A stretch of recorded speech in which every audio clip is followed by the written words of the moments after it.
What have we done in the past?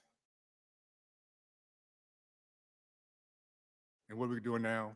We learned to dream big. I had a chance to talk to Joy just a little bit ago, and she was talking about this business she's about to build as she moves to a different part of the country. Talked to Kim a little bit ago, and she asked her what got her to moving toward this direction. She said, "Our kids have no hope." That's going to change. Our greatest legacy is giving our children the opportunity to dream big, to hope across, regardless of the obstacle, and to know this is a country truly of second chances, of dreaming as big as we might want to, and we move forward with that. I'm so thankful for President for showing us what it looks like, and for opportunity for those of us to know what it is to replicate a American loving leader. And we're going to get that done. Listen, guys, I'm proud of you. You're the pioneers. You're the ones that are going to be leading our nation, our race, from the abyss of darkness. Thank you for your courage. Thank you for your boldness. Thank you for having the courage to stand up for a president who's standing up for all Americans. You guys are getting it done. I'm just proud to be part of it. Thank you so much for this opportunity, okay? All the best.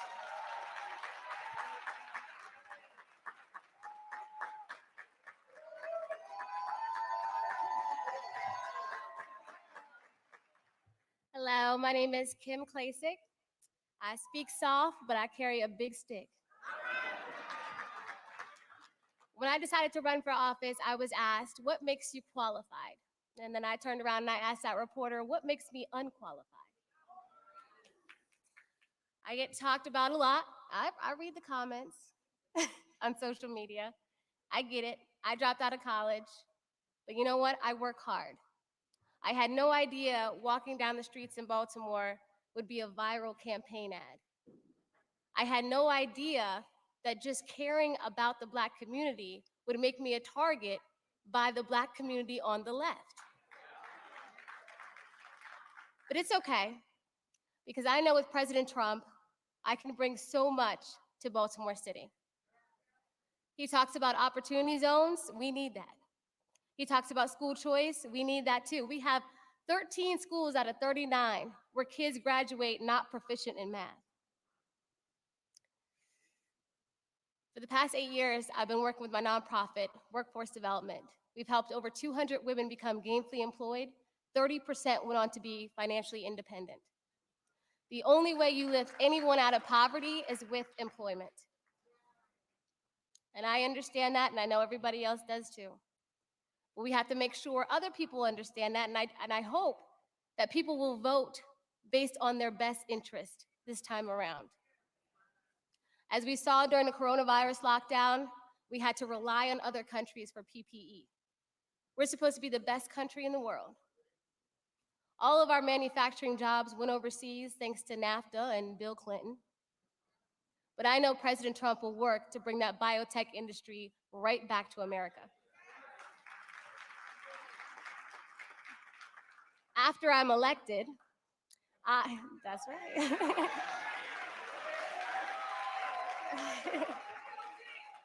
After I'm elected, I hope to work with President Trump to bring that billion-dollar medical equipment industry right back through Baltimore City's port. We'll have apprenticeship programs, career and job training, and I will make sure no one is displaced in the city of Baltimore. We have a big job to do, and I know everybody on this stage can do it, and I thank everyone for your support. It means a lot to me. Thank you.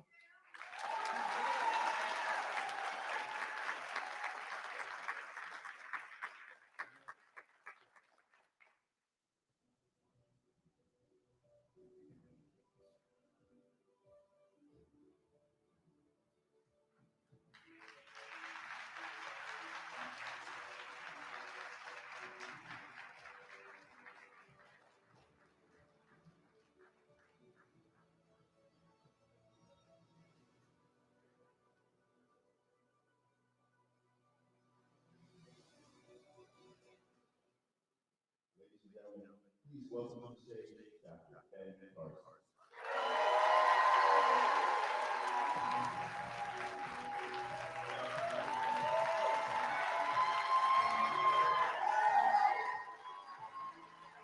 Thank you. Thank you very much for that very warm welcome. You know, the very first time I met Donald Trump was at Mar-a-Lago in 2013. Neither one of us was in politics at that time. And he was so nice. He was so gracious. He was looking after me and my family, making sure that we were getting everything we needed. And Rod Stewart walked in and they said, "Mr. Trump, Rod Stewart's here." He said, "I don't care, Ben Carson's here." But and our relationship developed during the campaign. So, you know, when I dropped out, I had to decide who I was going to support. And during the campaign, I came to realize that he and I represented the same things. We felt very much the same policy-wise. We're a little different personality-wise. But I wanted to talk to him and see how he felt about the issue that was really the only thing that would have encouraged me to go into government, and that was, what are we going to do about the poor and the disadvantaged people in our society? And I was really taken aback by how much we agreed about what should be done to get rid of the paternalistic attitudes, pat people on the head and say, there, you poor little thing, I'm going to take care of you. And instead partnering with people to allow them to get out of desperate situations. That's exactly what's happened over the course of this time. And, you know, certainly that's what happened in my case, you know, growing up in desperate poverty with all kinds of crime around me. But, you know, I had something that a lot of people don't have. A God-fearing mother who was wise and who wouldn't allow us to be victims and made me read books. I didn't want to read books. I wanted to watch TV, but she made me read books. And as I read about doctors and scientists and historians and entrepreneurs, I began to realize that the person who has the most to do with what happens to you in life is you. It's not somebody else. And you know, somebody else cannot stop you. And there was plenty of prejudice in those days. You know, they talk about racism now. Racism now, that is a joke. You know, compared to what I grew up with, that is a joke. And guess what? Everything won't be racism after the election. That's kind of interesting, isn't it? But, you know, I realized that I could do anything I wanted in this country. It was up to me. I just had to study. I had to work hard. I had to have goals. I didn't expect anybody to give me anything. And also, as I talked to the president, it wasn't the president then, I realized that he also grasped a very important principle, and that is a rising tide lifts all boats. And that's why he doesn't engage in a lot of identity politics. He tries to do things that raises the tide for everybody. And what has that done in the African American community? Poverty rate down, wages up, more people working, unemployment at the lowest levels by the end of Q4 2019, home ownership going up. It's at its highest rate since 2008 right now. The wealth gap decreasing, on and on it goes. You see, what we need to do is look at what he does. It's much more important than what anybody says, or what they say he says, or what they say he means when he says. And also, we must grasp our history. The history in the African American community is something to be proud of.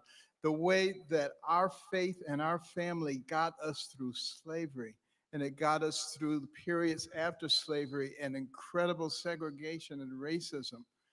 And those entities that are attacking the nuclear family and attacking our faith are not our enemies, no matter who they hide behind, no matter what celebrity or sports star they stand behind. They are not the friends of this community. And we need to make sure that we know that. And we're at a, when it comes to people trying to destroy history, something that we all need to understand. Your history is what gives you your identity. Your identity is what gives you your beliefs. And if you allow that to be destroyed, you become easy prey for anybody who comes along. And that's exactly what's happening right now. So, and be wary of those people who accuse you and accuse us of exactly what they're doing. That's how you can tell what they're doing. Whatever they accuse you of, that's what they're doing. And you know, this election is not about Democrats and Republicans. This is about people who believe in our system and people who want to fundamentally change us into something else. Killing, destroying, intimidating people, those are not godly principles. And we should never invite people into our community, no matter what has happened, who throw bombs and loot and destroy people's livelihood. And we see people welcoming them. Those people ought to be shunned. Kick them out of your neighborhood. Don't let them destroy everything and then go back to their lives of luxury. What a bunch of crap, you know? And instead, we need to be concentrating on educating people and on building our communities. And that's what President Trump is doing, building our communities. All you have to do is look. All you have to do is open your eyes and see what is happening. The best things that have happened in a very long time in this country. Actions speak louder than words. And partnering with somebody who also believes in God and believes in godly principles. He believes in the principles of loving your neighbor, of caring about the poor, of living values and principles. God bless this country and God bless our president. Thank you.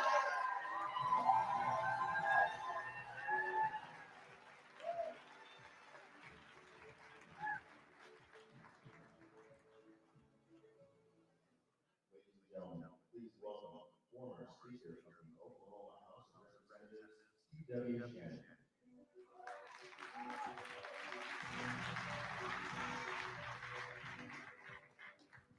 Good afternoon. It's a pleasure to be here with so many Georgians and people who are free-minded and know that liberty still reigns in this country today.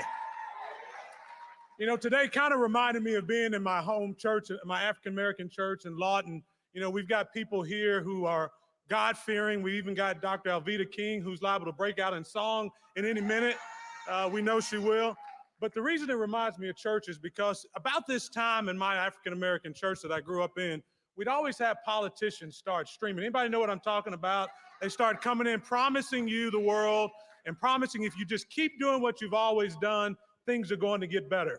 Well, Donald J. Trump is different. He is making a difference in the lives of African Americans each and every day, and he's doing it with policies that encourage growth, wealth, and investment, because that's what this country needs, and that's what our community needs. You know, when I think about the opportunities that exist for the people of America, it is important to me that we remember that they were founded on godly principles. And I appreciate the fact that this is the most significant election in our history. And when we think about the opportunities that are going to exist for our kids and grandkids, it's not going to be because of a big government socialist program that's being pushed by Biden and Harris. It's going to be because of a president who stands for liberty and justice for all. So my message, I know we're short on time and you've heard a lot of speeches. Every one of you today, if you're African American and you are a Republican, you know what it means to be injured. You know what it means to stand up for what you believe. You know what it means to have an aunt or a special cousin who thinks less of you because of who you're voting for. But I want to tell you, don't give up, because each one of you stands in the shoes of Harriet Tubman today. And Miss Tubman said it best. She said that I could have freed 1,000 more if they only knew they were slaves. And today,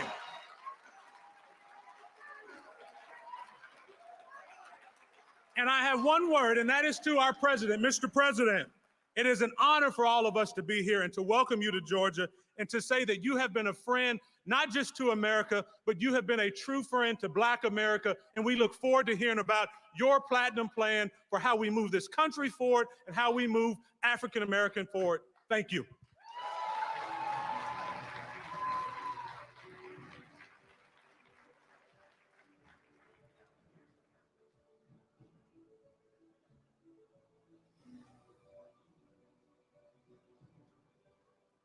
welcome to the stage the Father's House Senior Pastor, Garland R. Martin, Esquire, the Embassy Lead Pastor, Apostle E. Dwayne Martin, and Fellowship of International Churches founder, Bishop Wellington Boone.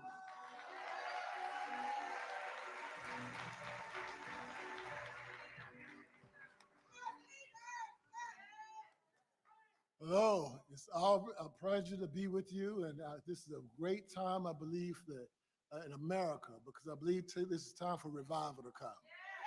I absolutely do. So as a senior pastor, as a bishop, and as an attorney, I have certain core values that I personally have as it relates to this time that we're in.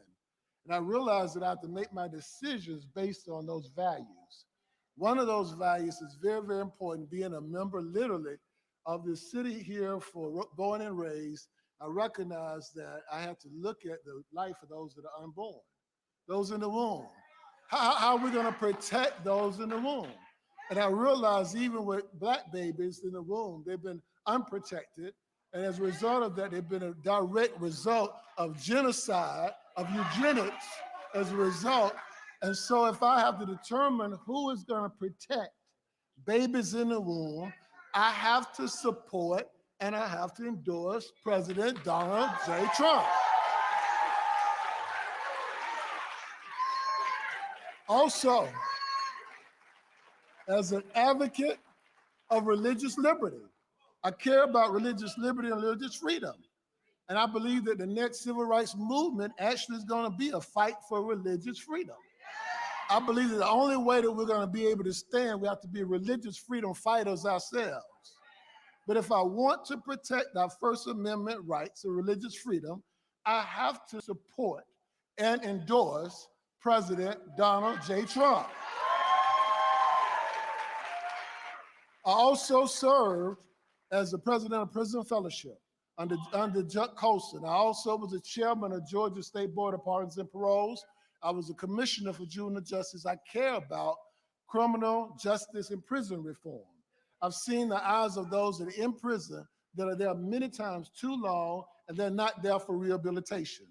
So if I want to see more executive and bipartisan legislative laws, such as the First Step Act, I have to support and endorse Donald J. Trump as president of the United States. I personally attended Howard University undergraduate school and law school. I love the existence of historically Black colleges and universities. And I want more opportunities for young people to be able to be world changers. So in order to have billions of dollars that can come and help those HBCUs, I have to support and endorse the re-election of Donald J. Trump.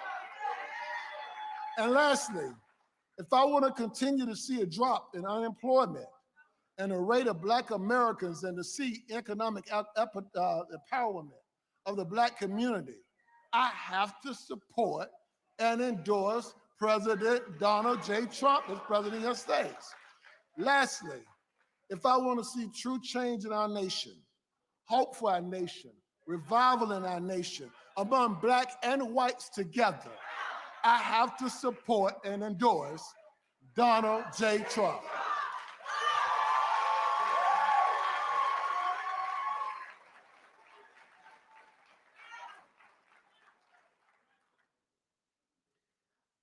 Well, I'm a preacher, so no, I'm not gonna preach, but if we was in a good church, I'd say, can I get somebody to give the Lord a good praise right now?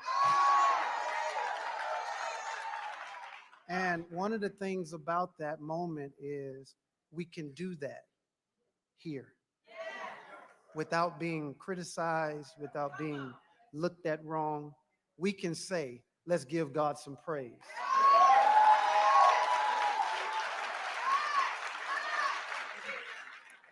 Well, I am here. I'm from Youngstown, Ohio. I'm from a town that I grew up. I'm a son of a preacher. My mother was an accountant for the local university. I was fortunate enough to go to university because she worked for the university. And so my education was free, thank the Lord. And I wasn't that, I was very fortunate to be able to have good grades, Thank the Lord. And so I am a child who grew up in the steel mill era, and jobs left like crazy. And I've watched the city in declination. I've been fortunate enough to be all around the world and to do many things. I've met many politicians, I've met many leaders. I've never met nobody like this guy. I think for number one, it's because he's not a politician.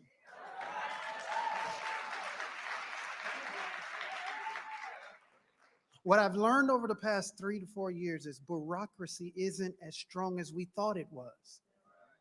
You can get things done in a short period of time. You can make a difference. You can keep your word. And he gets attacked quite a bit, and I get it, I understand. Following behind the things he's followed behind and just done, he says what he feels. We mistake that for racism, but I met him, Bruce, we were together, and I said, let me test this racism. I know I'm black. No, and I say that for a reason. I understand being pulled over by police because my car is nice. I understand some of these woes. I am not a compromising black man. I will never compromise my blackness. I'm proud to be a black man. And I will fight for black people as long as I can. Here's the deal. When I met him, he touched me with strong, I'm Donald J. Trump. He wasn't timid. Then I stood by his daughter, Ivanka, and it was time to pray. And I say, let me test it again. We were holding hands. She reached out for my hand and she said, let's pray. She was pregnant, I'll never forget it. And she held my hand. I say, a racist man's child would never.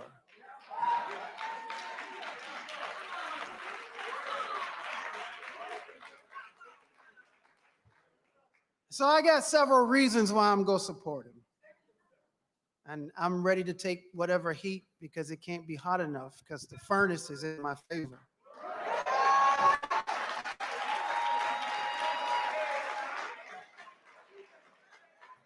I believe in righteousness and justice. I don't believe for fighting for justice alone, there must be righteousness. And I don't believe in fighting for righteousness alone, there must be justice. I believe in the economic ability of this man to accomplish economics for all people, but black people as well. He's proven it.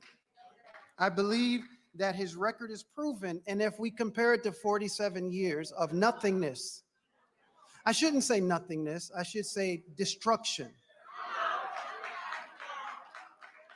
And if I have to prove a history, I have 3 years of a history that says you got opportunity zones, you have education opportunities, you have prison reform. I believe in police being reformed and not eliminated. I am somebody who believes this is our time and we must take advantage of this moment. So why am I voting for him? Why am I endorsing him? Because I believe that he is going to keep his word. God bless you.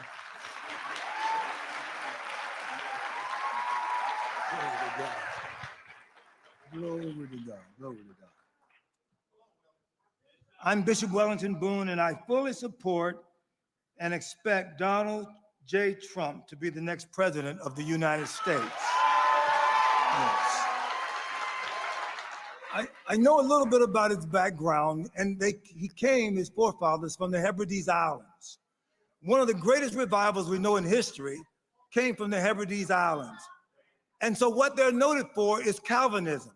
And Calvinism says that there is a manifest destiny over your life. And this man and his forefathers have said that he's a product of manifest destiny, that God determined before the foundation of the world that he would become the president of the United States. Now, I can clearly say this to you because this is important to understand that by the fact that he has, by his fruits, which you have all evidenced by the things you are saying, you'll know them by their fruits. The priorities of Scripture he has made here as the President of the United States. Remember, it says that promotion comes not from the east nor the west, but the south. God lifts one up and takes another down. God made this man president. And then by the fact that he's targeted the inner cities and all of your evidence that he's doing a great job in reaching the inner cities, it shows the favor of God is on the Black community. The Bible says not many wise are called, not many noble are called, but I've called the base things of the world to confound the wise. You are a prophetic sign that revival is coming to Black America, and God is using this man to do it. So we're joining with him because a revival is coming. And let every man be a liar, but let the word of God be true.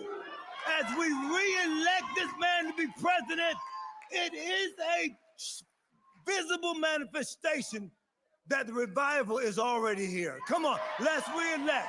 Continue to do a great job, Mr. President. It's your day. God bless you. See you next time.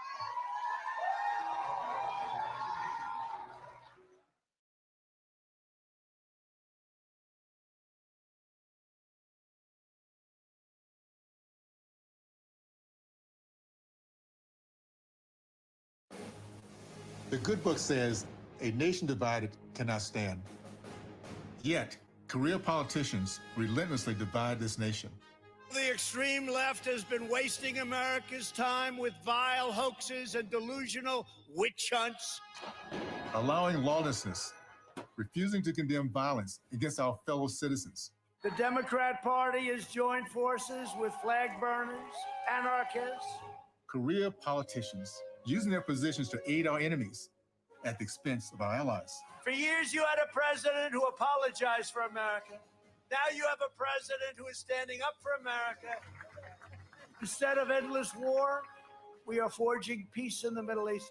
President Trump supports our allies and takes decisive action against those that harm America. African-American poverty has declined to the lowest rate ever recorded. President Trump engineered the highest ever employment for the Black community by generating the most robust and inclusive economic growth in history.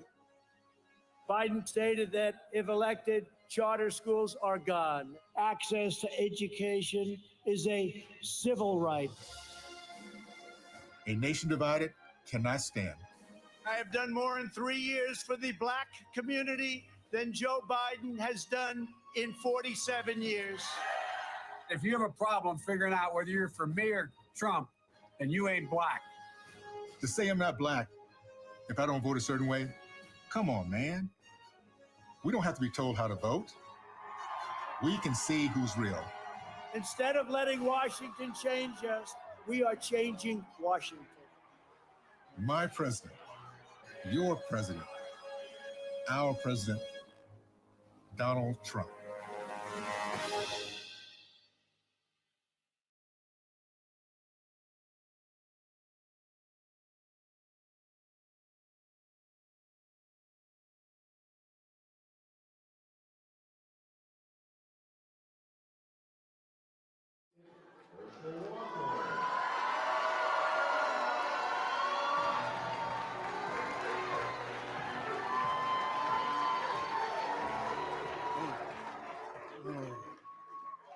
Hey, oh, God is good.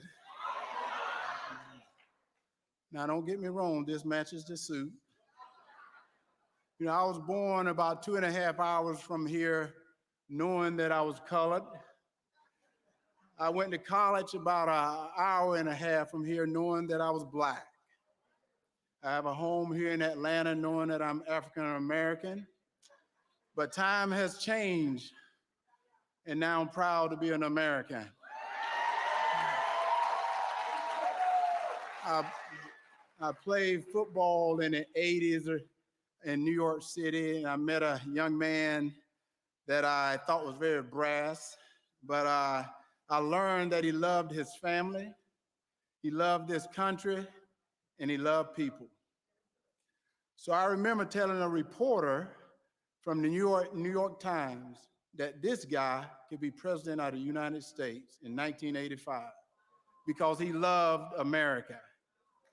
But I guarantee you can't find that in the archives today. But I've always known that he's different because he became the 45th president of the United States of America. And I also get upset because he don't get the credit he deserves for all the things that he's done in the African-American community, like the historical Black colleges that helped to build great Black leaders in the world today. And also the prison reform that benefit most of the African-American. So I get upset about that. But you know, his administration and himself worked extremely hard to do many things for America, not just African Americans. And you know, I said once, when you give a man a job, you give him self-worth. And do you know this president in 3.5 years put 1 million African Americans to work? In 8 years, the Obama-Biden put 140,000 people to work. You know, I've always said I would stand shoulder to shoulder with this man because he keeps God in the house. And all us Americans have received so many touchdown passes from this man that I want to say it is time for us to recognize our quarterback. So it's my honor and pleasure to introduce my friend, the President of the United States of America, the 45th President, Donald J. Trump.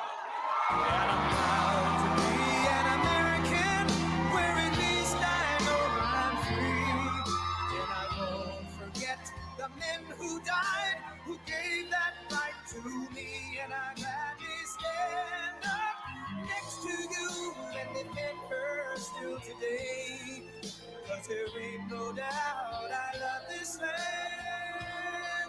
God bless the USA.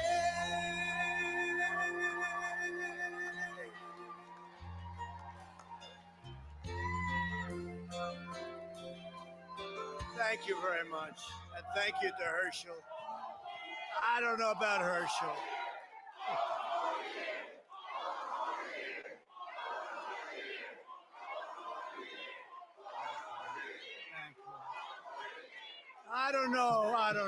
I don't know about Herschel. I'd watch him in college. I'd watch him carry that ball. But, you know, I think he'd do just as well as a senator or a governor. We're going to have to start talking to him about that. He's a fantastic person, great man. I'm honored to be back in the heart of Georgia with the truly incredible organization, Black Voices for Trump, and we appreciate it. In 39 days, we're going to win 4 more years in the White House. And we will do it with a record number of votes from the Black community. We have no doubt. That's all happening. That's all happening. We're getting a lot of, see the people back there, they're saying, what's going on over here? They're not happy about it, but that's okay. Our movement is welcoming millions of Black Americans back to the Republican Party, the party of Frederick Douglass and Abraham Lincoln.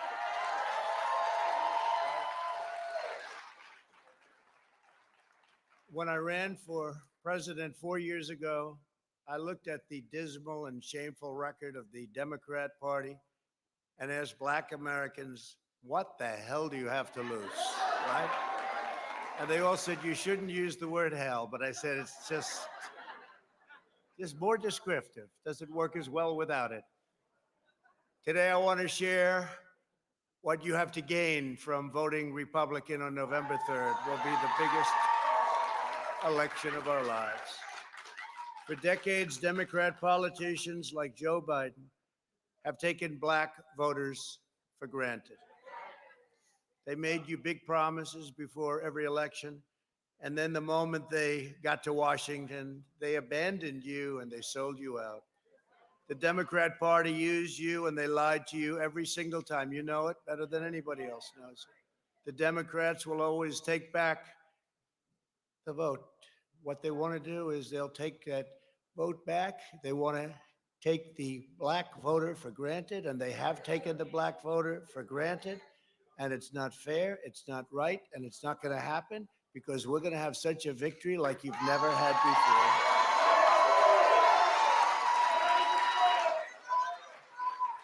In 2016, thank you. Thank you. In 2016, I made you a solemn pledge that whether you voted for me or not, I would be your greatest champion. Since that time, I've delivered even more than I promised. It's one of those things. Few politicians do that, but I believe we have. Before the China virus, we built the greatest economy for African Americans in the history of our country, and we are doing it again. In the first 3 years, we achieved the lowest black unemployment rate in history. The black youth unemployment rate reached an all-time low. We achieved the largest job gains for African Americans on record. Black Americans saw the largest increase in home ownership. The poverty rate for African Americans reached the lowest level ever recorded. And last year, 811,000 African Americans were lifted out of poverty, the most in over 51 years. In my first 3 years, we lifted 6.6 million people out of poverty, the largest poverty reduction of any president in the history of our country.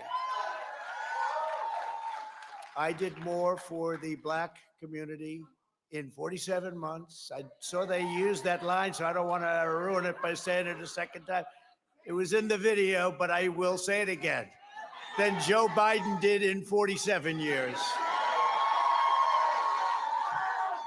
And I'm here today to announce a brand new plan to deliver more opportunity, more security, more fairness, and more prosperity to black communities. We call it the Platinum Plan. Platinum Plan. And that's a contract with black Americans, and it's going to be something that people talk about for a long time to come. If you vote Republican over the next 4 years, we will create 3 million new jobs for the black community. Open 500,000 new black-owned businesses. Increase access to capital in black communities by $500 billion. And this includes investing in community development, financial institutions, and minority depository institutions. Build up peaceful and safer urban neighborhoods with the highest standards of, and you know this, of policing. We want the highest standards. We have to have highest standards of policing. Bring even greater fairness to the justice system. We did criminal justice reform. We remember that. Even greater, we will create a national clemency project to right wrongful prosecutions and to pardon individuals who have reformed their life. You saw Alice, right? We love Alice. She had another 24 years to go. Can you believe it? She served 22 years. She had another 24 years to go. It was ridiculous. And she is a great woman. Create a ladder of opportunity for African American children by delivering school choice to every parent in America. So important. Give black churches the ability to compete for federal resources for their communities. Bring better and tailored health care to address the historic disparities that we've had for so many years. You know that. This includes investing in treatments for kidney disease, diabetes, high blood pressure, sickle cell disease, and maternal mortality. advance home ownership and wealth building in the Black community, bring more manufacturing back to the USA, which we're doing anyway, and back to the inner cities, which have been largely forgotten, although not so much in the last 3 years when you get right down to it. Thank you. And Democrat policies that import low-wage foreign workers from overseas to replace Black workers in our inner cities. Joe Biden cares more about the citizens of foreign countries than he does about Black Americans living in our own country. I will always put Americans first, and that includes, very, very importantly, Black Americans. And there's much more in our plan, which we're releasing today, so we'll get everyone a copy, and it's actually been very well received, and we appreciate that. The Platinum Plan is a bold vision that we can and really will achieve over the next 4 years, and we'll be able to do it, if not sooner. Unlike my opponent, I'm not a career politician, thank goodness. I get results, and I keep my promise, and you've seen that. You've seen that. Together, we will not only build up America's Black communities, we'll help with your vote, with the Platinum Plan, we'll lift up all forgotten communities, and we'll strengthen our entire nation. And we are going to have an incredible 4 years, but more importantly, we're going to have an incredible 40 years. We're going to have many, many great years because we're setting a foundation for the future.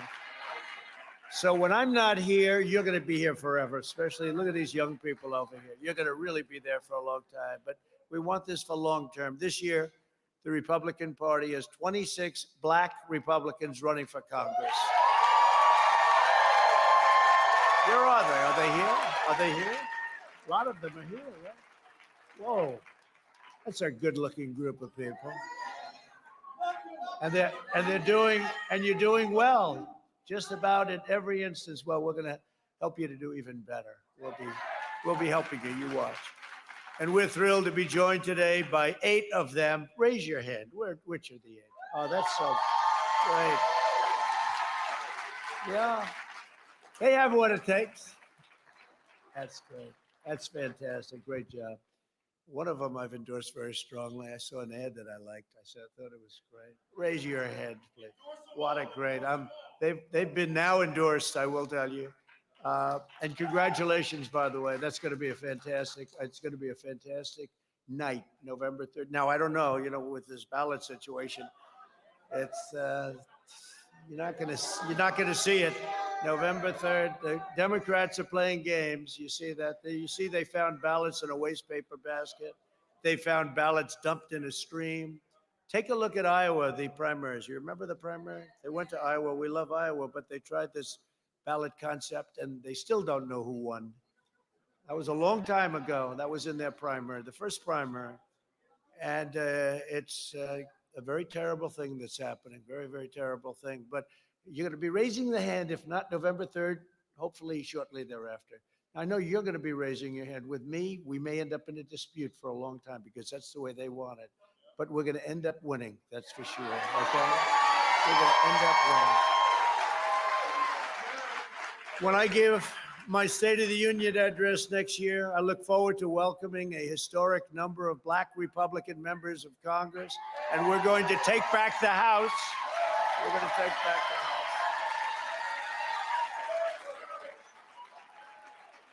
House. We've already won some seats back. They don't like to talk about that. The fake news, you'll find out about the fake news. Have you figured out the fake news yet? You're young and handsome and beautiful. Have you figured out the fake news yet? You'll learn. You'll learn. You'll learn to live with it. You'll learn to do what you have to do.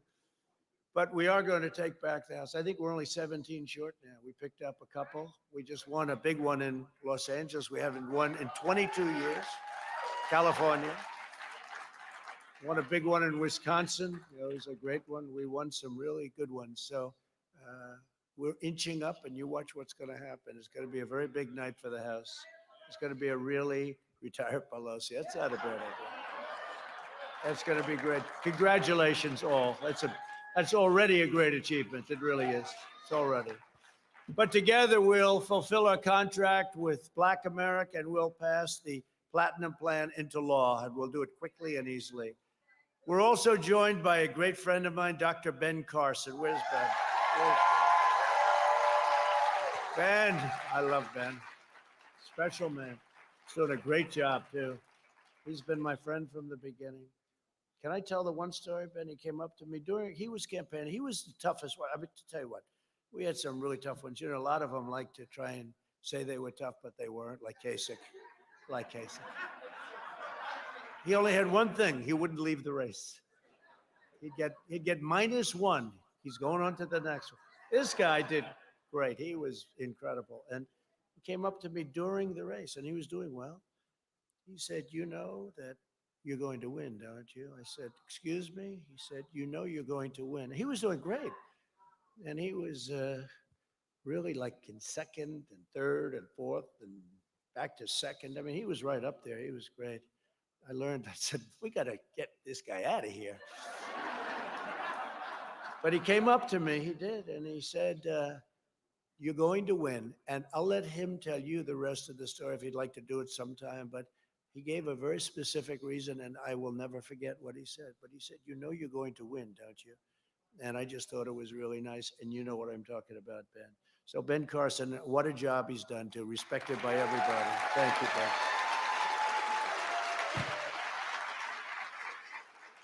And a man who ran in the primary, who I got a call from another great man, David Perdue. He said, could you do us a favor? There's a guy named Brian Kemp, and he's running in a tough primary. He's got a tough opponent. And do you think you could maybe endorse him? I love David Perdue. I said, who is he? I don't know, okay? And he said, well, he's been for you. I said, well, I've heard that before. I better be careful. And we did a little, where's Brian? Where's Brian? Right over here, Brian. So we did a little research. And he was for me all the way. And I said, that's good. You know, the worst thing is when you're endorsing people that say bad things, right? He only said good. And I got to know him, and I got to know his wife, Marty, and I said, absolutely. And we endorsed him, and he won that primary so easily. He won so easily. And they're still trying to figure out what happened in the race. I've been watching. You know what? It wasn't that close. He won by like a lot, actually. You know, he didn't win by 15 votes. He won by a lot. How many votes was that? That was a lot. Well, we won't call it a landslide, but it wasn't very close, you know? How many votes was that, Brian? It was a lot. 51. To me, you know what that is? That's Yankee Stadium for a World Series. Oh, you know, people would say, oh, that was tight. I don't think, like I heard I won Michigan by 12,000. I said, that's an almost full Madison Square Garden, you know? Not quite full, but that's Yankee Stadium for the World Series. I think that's a lot. We look at it differently. But I do want to introduce also David Perdue, who is, he is really an incredible guy. He loves everybody in this room. Where's David? David, please stand up. Is that right? Did you make that call? Well, you made that call. He made that call, and that was a good call because your governor's doing a great job, and David's doing a great job, and I hope you can support David and Brian and all of them. They're incredible people. Thank you. Thank you. Thank you, David, for everything. Thanks also to Oklahoma's first Black Speaker of the House, T.W. Shannon. Where's T.W.? Oh, I like that. I want to do that. Thank you, T.W. Great reputation. Thank you very much. And a friend of mine who, my children, you know, they'll always be children. They may be a little older than children, but they're always my children. They love her, Lynn Patton. Lynn, thank you. Thank you. Thank you, Lynn. Thank you. And if you're a UFC fan, anybody like UFC? It's, I'll tell you what, that's right, Usman. He goes, Usman. I know who he is. He's tough. That's who he is. Kamaru Usman. Where is our champ? Come on, champ, get up. Man, oh man, oh man. What a fighter you are. I don't want to mess with him. I may weigh a couple of pounds more. Do you think I could take you to fight, champ? I don't think so. He goes, no. I think you're right, champ.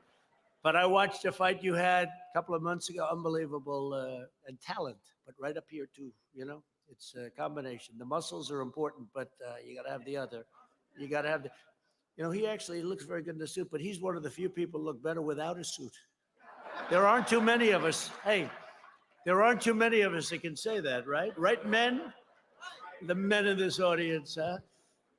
But I just want to thank you, champion. Good luck. I'll be watching. You have a big fight coming up, and I'll be watching. And it's a great group of people, great group of champions. Thank you very much. Thank you. Another great fighter, Ali Abdelaziz, who is tough. Where is he? There he is. Oh, you're tough. You're so tough, the two of you guys. I'd like to see you both fight, but there's a little weight difference, I guess, right? You probably think you could take him, right? But what is the difference in weight? What is it? 20? 10? I know. What is it though? And how were you a fighter at one time? And how good you pretty good? Not good as him. Nobody else is either. So you know, that's easy. Yeah, you were a good fighter.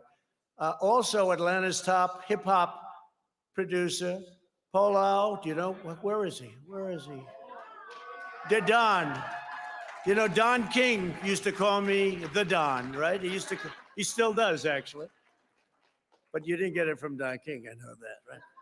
Nice to see you. Great to have you. Great to have you. Thank you very much. Do we have another UFC fighter here? Because I had heard yes, because I know we had somebody else go. I just don't want to skip it in case we do. I have a lot of respect for them. Anybody gets in a ring and does that and comes out winning, to me, I have a lot of respect. And when you become the champ, I want to tell you, that's a hell of a thing. That's what you live for, the belt, right? The money or the belt? You know what? If you get the belt, the money comes, right? So great going, champ. Fantastic. Over the last 50 years, Black Americans have mostly voted Democrat, but every day more Black Americans are deciding that the old way is not working. 5 decades of evidence prove that Democrat politicians do not care about the Black community. They only care about power for themselves, whatever that means. My opponent is offering Black Americans nothing but the same old, tired, empty slogans. By the way, he's staying in again today. The guy. Hey, champ, if I lose to a guy that's like you losing to a fighter that, you know, hasn't worked out in the last 6 months. This guy never goes out. It's terrible, huh? Oh, you better make sure we're not going to be very embarrassed. I lost to a guy that didn't campaign. You know why he's not campaigning? I guess it's an energy factor. So what the hell is going on? If I lose to a man that doesn't campaign, no, he's announced every day, we're going to stay in today. I don't know. Hey, I can't tell you. But the Democrats are angry at him. They say, you can't do that. You know, I just left Florida. And from here, I'm going to Washington. Then I'm going to Virginia. Then I'm going to someplace else and someplace else. By the way, I see Kelly and I see Collins back there. Will you please stand up? Okay, please. Please.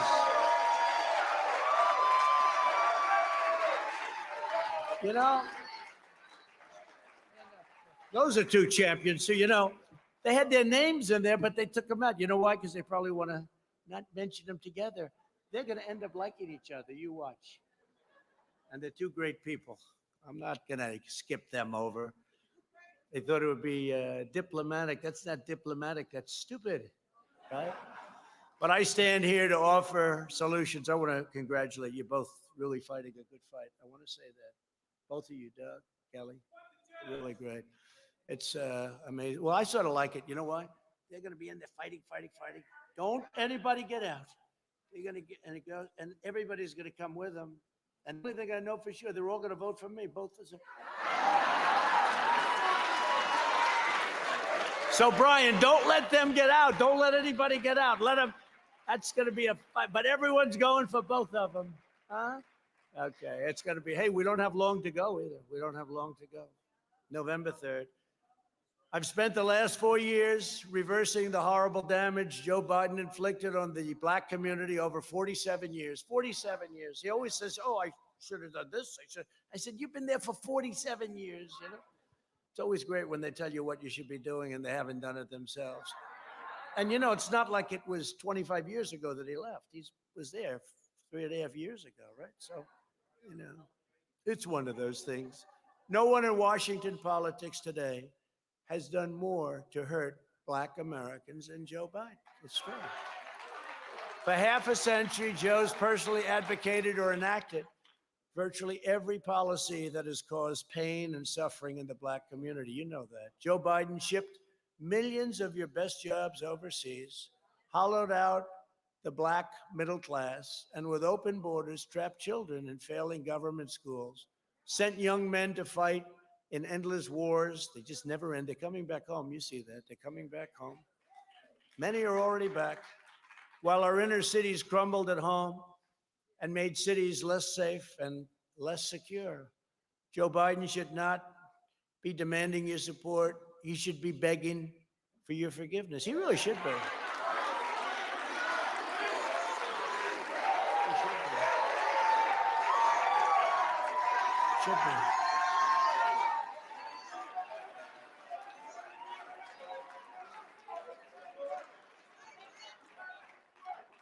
My opponent drafted the 1994 disaster, the 1994 crime bill, which caused unfair sentencing disparities that devastated Black families. And I mean, just devastated. I have heard more about the 1994, and when we did criminal justice reform, it was largely about erasing that terrible act.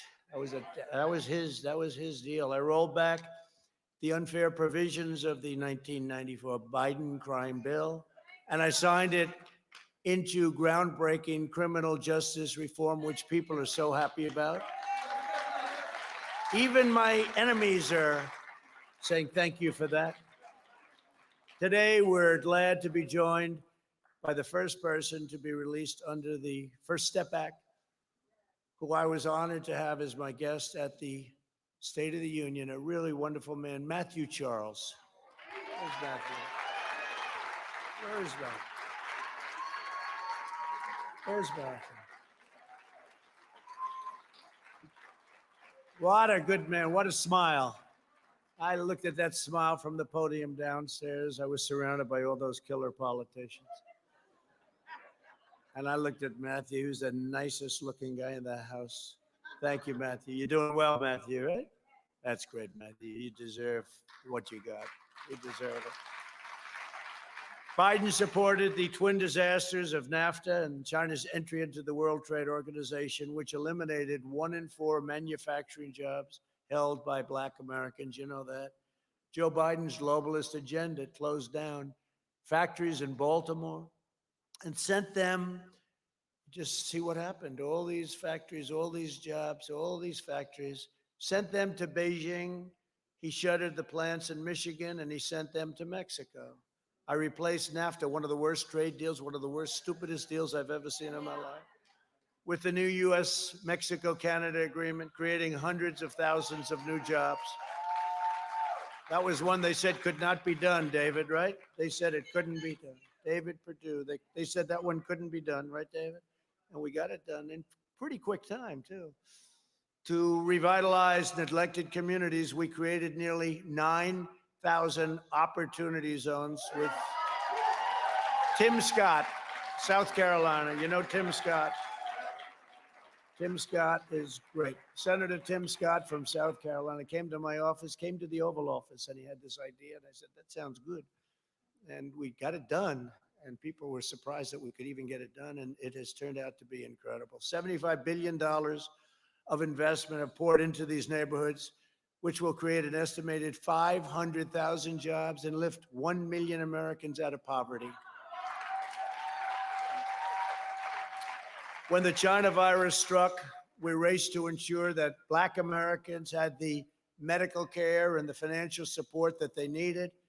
Through the Paycheck Protection Program, which was a big deal, we helped save over 200,000 Black-owned small businesses.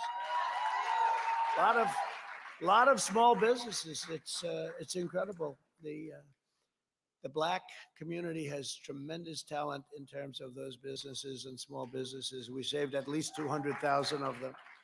As we continue to battle the virus, my administration is sheltering those at highest risk while rapidly developing treatments, and the vaccine is coming very quickly. I see where a couple of the Democrats don't want to have the vaccine because they say, well, we don't want it because we think Trump is pushing it too fast. Well, that's the reason we're going to have it. This would have taken years to get. We're years ahead of schedule. And this would have been 2-3 years by Democrats. But now they're very concerned because they're afraid it's happening too fast. And that means we're going to get credit. I don't want credit. We want to save lives. That's what it's. We will crush the virus. Our opponents will crush the Black middle class. That's what they've been doing. And they've been doing it for a long time, for too long. They will deliver a crippling shutdown and a very steep depression. If he gets elected, this guy, okay, you will have the greatest depression that this country has ever seen. And that includes a pretty big one in 1929. Hello, how are you? You look great. I love her dress.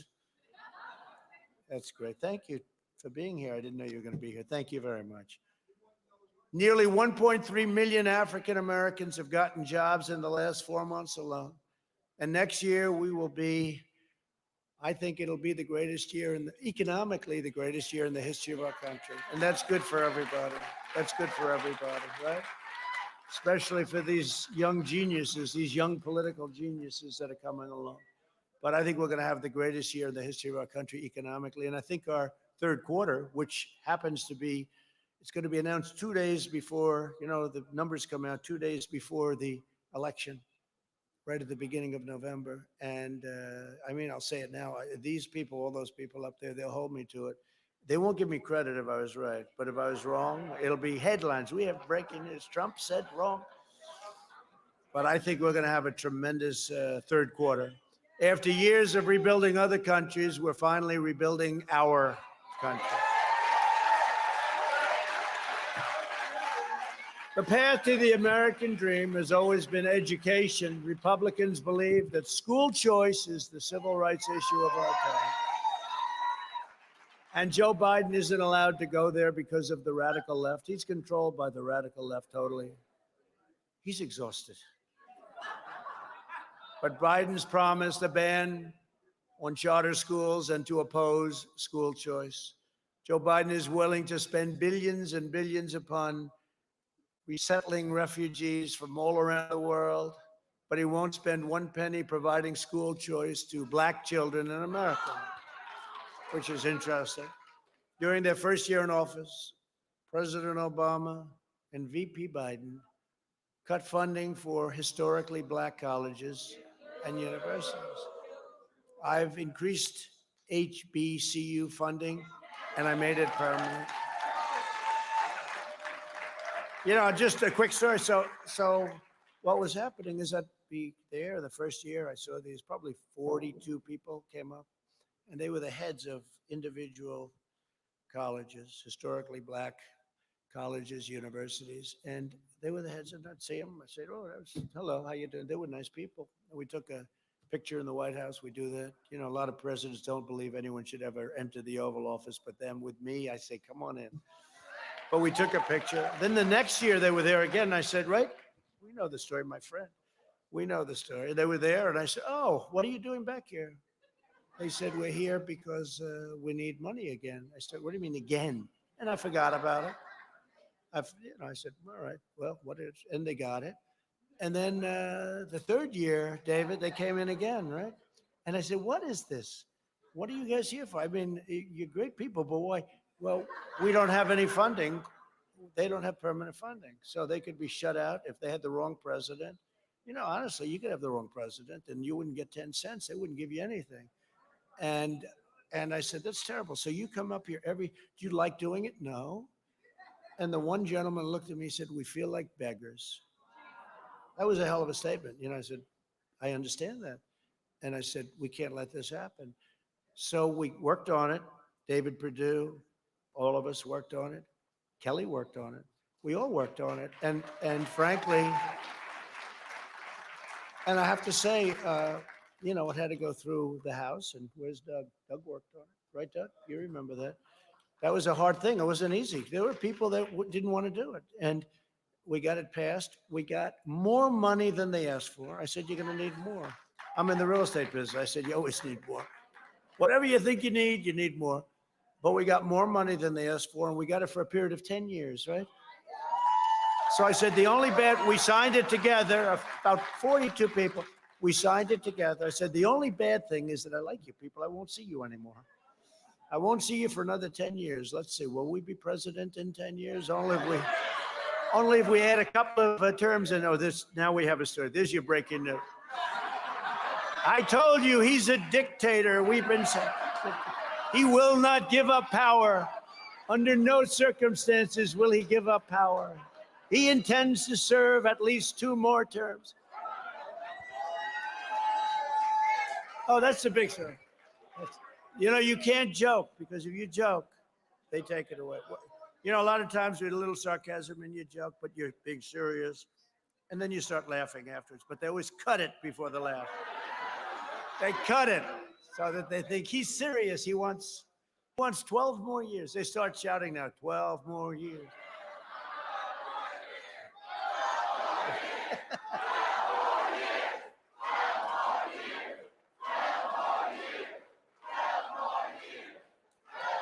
Thank you. Earlier this year, Biden said that if you don't vote for him, then you ain't black. You know that. And this was very outrageous. This was offensive. In fact, he was very derisive of the black Americans when he very negatively compared them to another group of Americans who was very terrible, and he did it. Biden believes that all black Americans have to think the same way. That's what it was all about. Today's Democrat Party is run by, he doesn't know black Americans like I do. That I can tell you. Today's Democrat Party is run by out-of-touch liberal hypocrites who stereotype you, disrespect you, and sell you out. They're only good for your 6-month period, 6 months before the election. And then they're very nice and they want your vote. And then they, as you say, I like that better than what I'm saying. They forget all about you. They're gone. They're gone. Biden wants to lecture the country about racial justice when he spent his career hurting black Americans, hurting Hispanic Americans, and forging alliances with pro-segregation Democrat senators. You know that. Racial justice begins with Joe Biden's retirement from public life.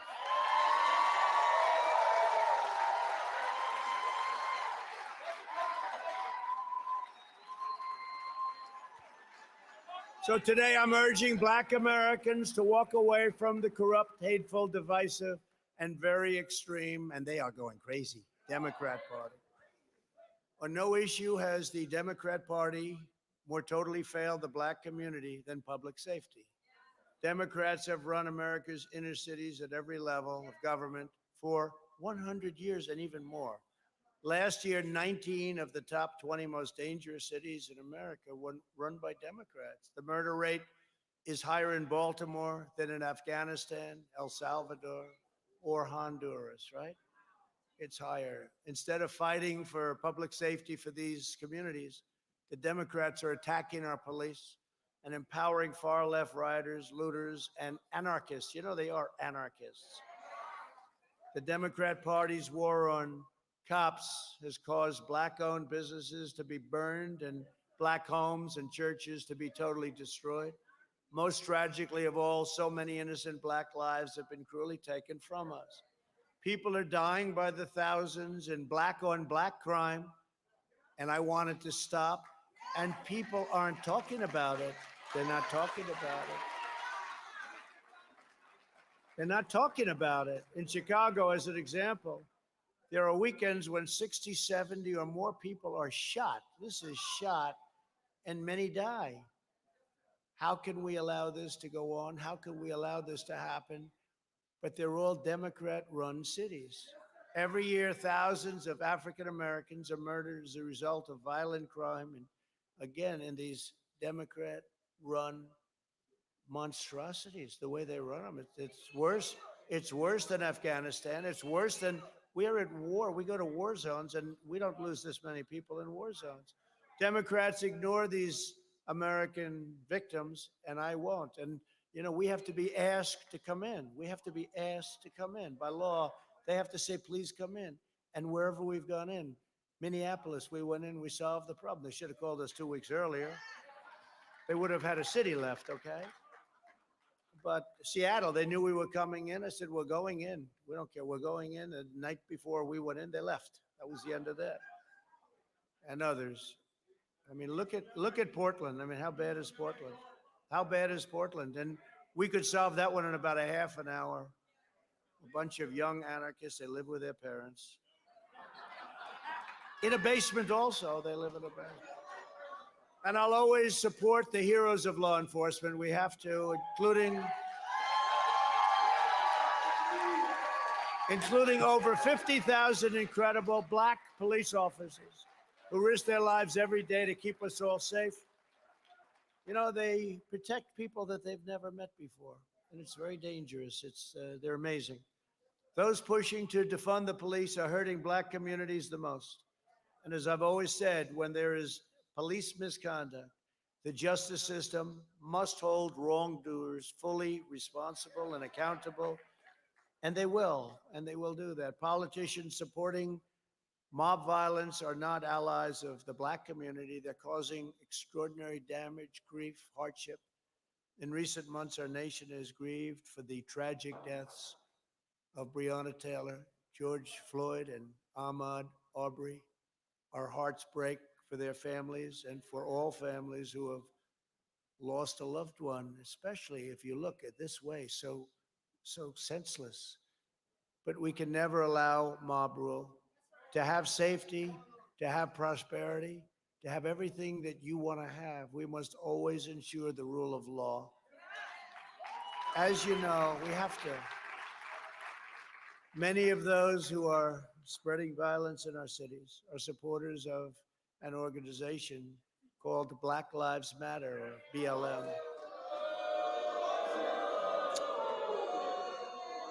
It's really hurting the Black community. It's hurting the Black community. This is an unusual name for an organization whose ideology and tactics are right now destroying many Black lives, and whose first phrase was, you remember this, pigs in a blanket, fry them like bacon, referring to our police. That's referring to our police. The stated goal of BLM organization people is to achieve the destruction of the nuclear family, abolish the police, abolish prisons, abolish border security, abolish capitalism, and abolish school choice. That's what their stated goals are. This is not the agenda of the Black community. This is the agenda of an extreme socialist, or worse. You know what the other word is? Yeah, Marxist, communist, communist. But this is the extreme socialist left, but beyond that, in my opinion. That's why the founders of the organization call themselves trained Marxists. And yet we have major corporations, out of weakness or fear or whatever reason, donating hundreds of millions of dollars to them. These are fools. These are fools.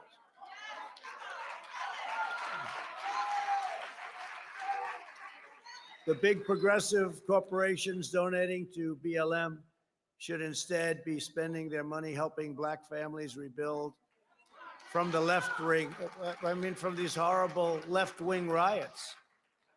Wealthy liberal hypocrites want to defund the police in our inner cities while living behind walled compounds.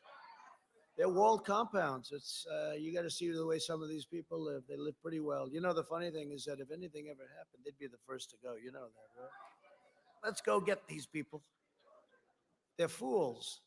They want to get rid of school choice for Black children while sending their own children to the best private schools in the land. They want to open borders, and that's what they want. They want open borders for you, but security for themselves. They want top security, but let's open up the borders. Let's let everybody pour into our country so that you won't have jobs left. You won't have anything left. You won't have, and it's a tremendous public health crisis. You know, we built now over 330 miles of wall, and it will be finished soon, and our numbers on the border are now the best they've been in decades, and it's incredible what's happened.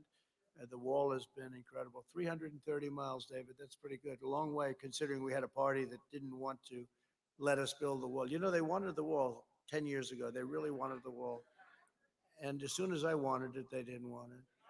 And I said it last night. We had a tremendous rally last night. We had probably 35,000 people. I said it last night. I said, I made a mistake. I should have said, we will not build a wall. And we would have had funding in about 15 minutes. Instead, I had to win 6 different lawsuits. This was not easy. Crazy Nancy. She's crazy. And do you notice how quiet it is now? Now it's 330 miles. It'll be built very soon. It'll be completed. We're doing 10 miles a day on average. Think of this. I don't hear anymore about the wall. They don't want to talk about the wall anymore.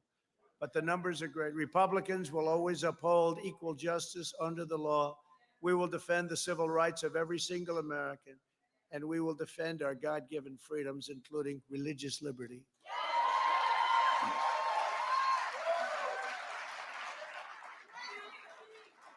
And the Second Amendment, by the way. And, Second Amendment.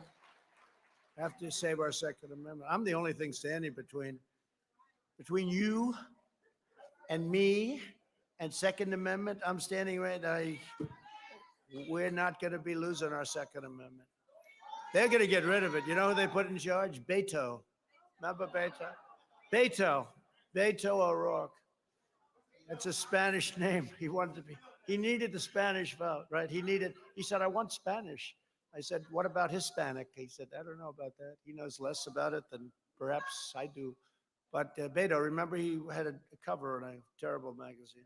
And he said that I was born to run for president. He was hot then, even though he just lost a race to Texas. He was hot, and he said, I was born to run for president. Anybody that says that is a sure loser. Can you imagine if I said that? I said, I was born to run for president. You said, this guy's whacked out. This guy, it's not an easy deal going on over here, I'll tell you. I had a very nice life before. You know that? You sort of read about my life. You knew a lot about my life. I had a great life. What the hell did I do this for, David? What did I do this for, David Perdue?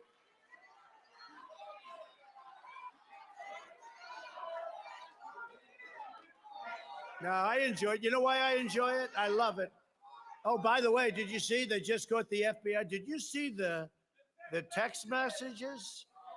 Oh, it's brutal. One of the guys said, listen, this is really illegal. I want insurance. They bought insurance for these people because they thought they're going to be locked up. We got it. Now they're going crazy. This is the hottest thing right now on the internet all over the place. Oh, boy. They've been looking at me. So essentially then, it was the exact opposite. Okay, and you see Biden's son? He got 3.5. Hunter. Where's Hunter? Remember? Where's Hunter? You know what I do? I call him, where's Hunter? That's his name, where's Hunter? We made a t-shirt. I was making a speech. I said, where's Hunter? Where is he? I'm looking at this. I was kidding. I said, where's Hunter? The next day it was the biggest selling t-shirt in the history of where's Hunter? No, Hunter got a check from the wife of the mayor of Moscow for $3.5 million. Would anybody accept whatever he was supposed to do for $3.5 million? There's no job that I can think of. $3.5 million. Now, before Biden became vice president, right? He got nothing. He had no money, no nothing. Got thrown out of the military. He got thrown out. He had no job. Now he's getting checks for $3.5 million from the mayor, the ex-mayor, very substantial person, by the way, of Moscow. So we got it wrong. It wasn't Trump. I have nothing to do. I didn't have a phone call. Now think of it. Let's call Bob Mueller, put him on the case. Thank you. Thank you. He said, let's call Bob Mueller. I stole from him. Hey, I plagiarized from him like Biden. That was very good. He says, let's call Bob Mueller. Bob's a sharp guy. He'll get him. He'll figure it out. How about me? 3 years of investigation, 48 million. They find nothing. A friend of mine, very smart in New York, said, very smart, he said, you must be the most honest person in the world. When 19 geniuses, bad people, but geniuses, plus unlimited law enforcement, 49 FBI agents, 2.5 years, can't find anything, you gotta be the cleanest person in the world. It's true. It's true. But it turned out to be the opposite story. It was them who was dealing with Russia. David, if you guys could start working on that when you get back.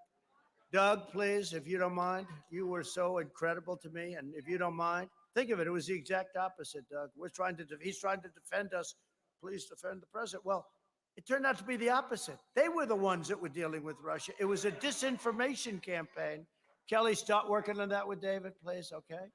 I think Monday morning would be okay. Well, we are appointing a Supreme Court justice from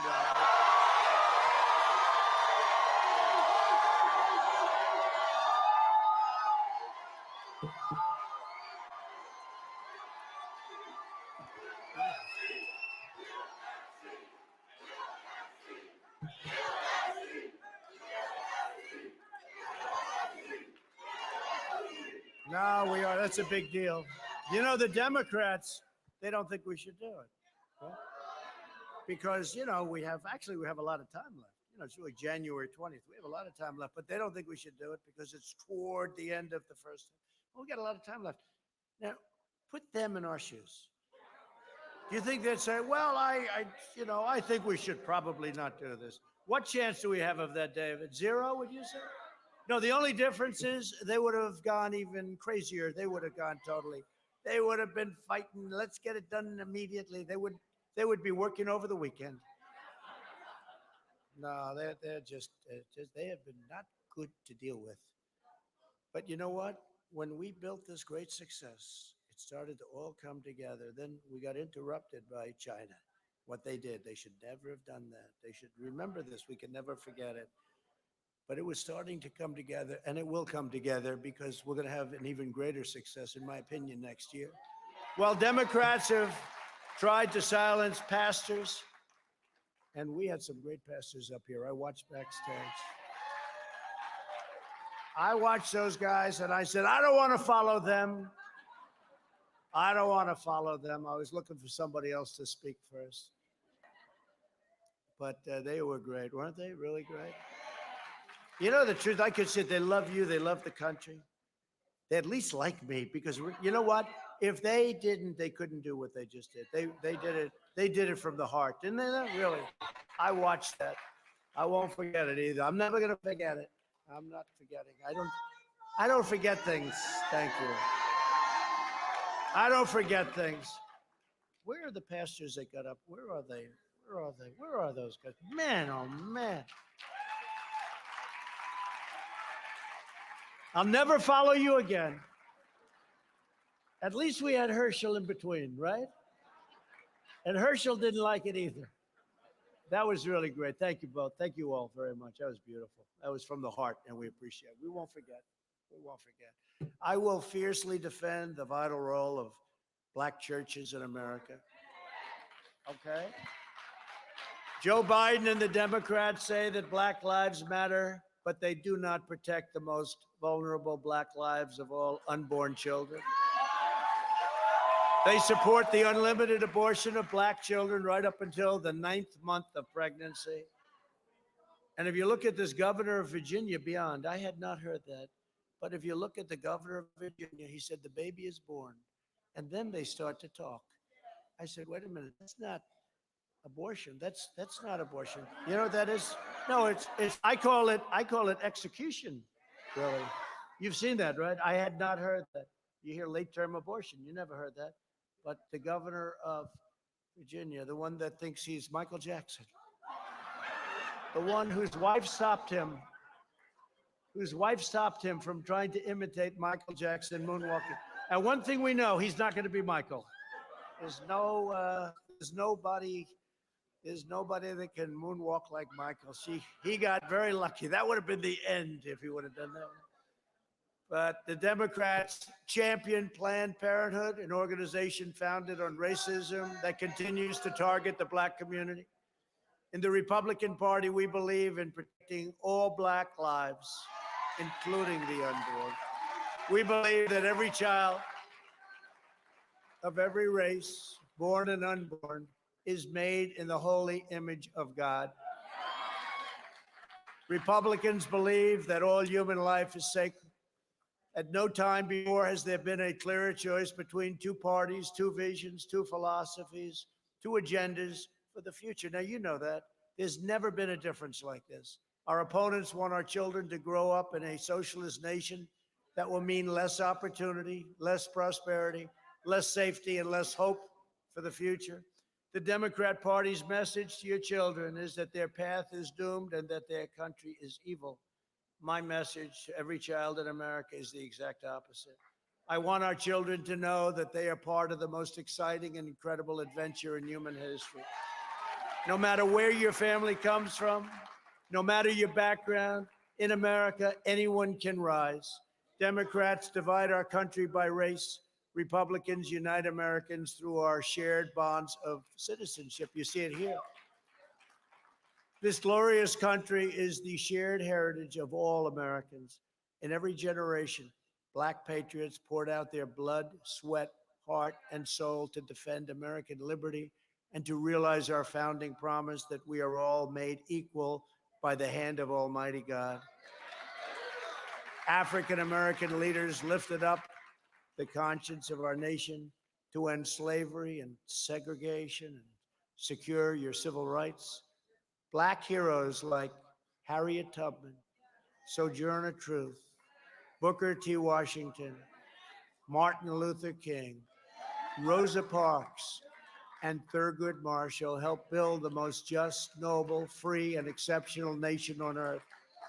Now, with the help of a new generation of Black patriots, and there some of them are right now, we will reach new heights of glory and greatness.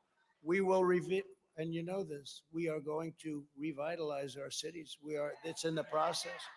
We will bring more jobs and factories back to our communities. We will give every single child a chance to reach their full God-given potential. We will build the most inclusive society, the most successful economy, and the most inspiring future the world has ever seen. And we will do it for citizens of every background, every race, religion, color, and creed. Together, we made unbelievable progress and achieved once unimaginable success. Nobody thought it was possible. And with your support, your vote, and your voice, the best is yet to come.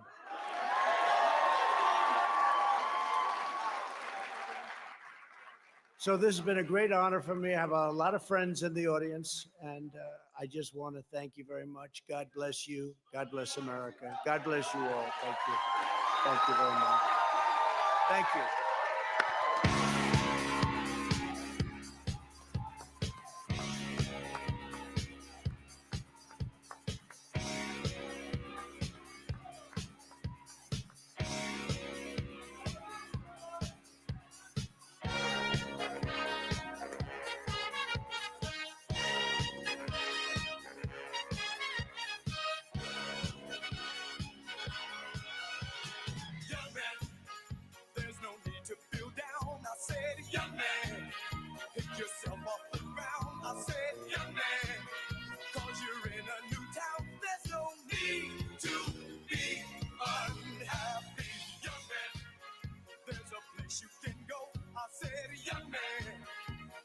Short on your dough, you can stay there, and I'm sure you will.